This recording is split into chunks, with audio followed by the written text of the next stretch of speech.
Welcome to Move the Needle. My name is Marlana Semenza, and I am a photographer and visual strategist, and I create images that frame the way you are seen and understood by your clients and your audience. And please join me in welcoming today's guest. Danny, give us your name and what you do.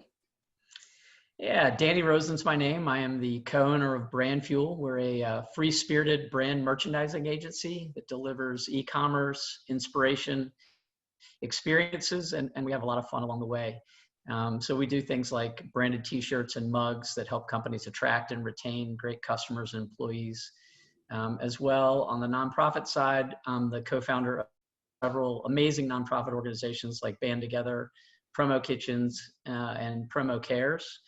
But importantly, I'm a husband to Nicole, and I'm the papa bear to two very wily teenage daughters. And that could be a whole conversation in itself. Oh my gosh, So yes. what is your one tip to move the needle on our business or brand? Yeah, I want to talk a little bit about something I wish my business partner and I had done a better job of when we started Brand Fuel 22 years ago. So my tip is to really define who your ideal client is. So taking a shotgun approach and targeting mass markets like we did back in the day has very long-term challenges. Attempting to tap into mass market where most of the money and the attention are has implications. So when you think about it, that plan's expensive, it's ambiguous, competitive, and it's often a race to the bottom. And I think most companies and folks know that they think they know who their ideal client is, but maybe the rest of your team doesn't know and they're clueless, or maybe the market is just as clueless. So I believe figuring it out starts with a team building exercise. So I would suggest that you get your team together for a brand building event to help you define or maybe redefine who your ideal customer is.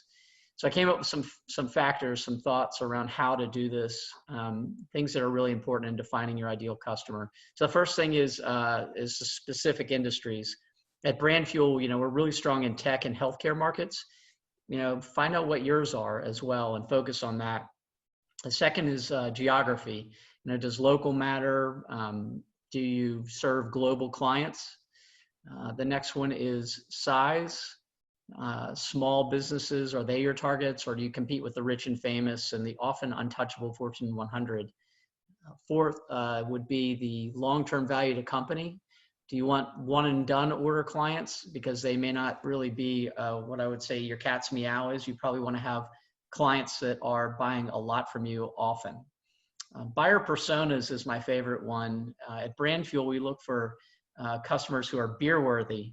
And what I mean by that is their customers we would grab a beer with even if they didn't buy from us. And so we really think about people who we want to work with. Next would be buyer roles and job titles.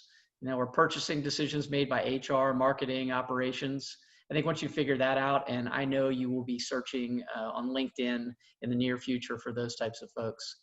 And then this is a really good one, problems they need solved. What are their pain points? If they don't have the problems you can solve, then you've got to move on. Are they open to your insight? And this one's a little bit fluffy, but I think it's important. Are they organized? Are they focused? Are they last minute and distracted? And this is somewhat related to beer worthiness, but it's definitely about trust. Can you move at the speed of trust with them? And then last is reputation. Does Glassdoor say they treat their employees like dirt? And are they a crappy company to work for? Because that is a red flag. Make sure you do your homework. And then importantly, after the exercise, you do this with your team, put a plan in place to focus on the type of customer who is ideal for your organization. Because without a plan, you are destined for frustration and more of this reactive kind of shotgun approach. And then I want to just also mention Seth Godin, who is my favorite marketer of all time. He talks about finding your MVA, which is a minimal viable audience. And the goal, he says, is to harness the energy of the smallest number of buyers willing to invest in you and yet still retain a sustainable business. And what he's saying is to be a mindful, specific versus a wandering generality. And I just love that, mindful, specific versus wandering generality. We influence our market, we serve and nurture a customer community, and likely we get a premium for our work. And so there's wisdom in creating an audience who knows you for being the very best at, fill in the blank. So I would just say that, the greatest outcome of specificity might be creating a community that loves you and tells others about you.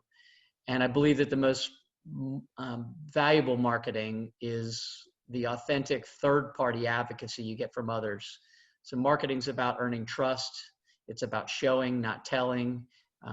It's about proving you're different.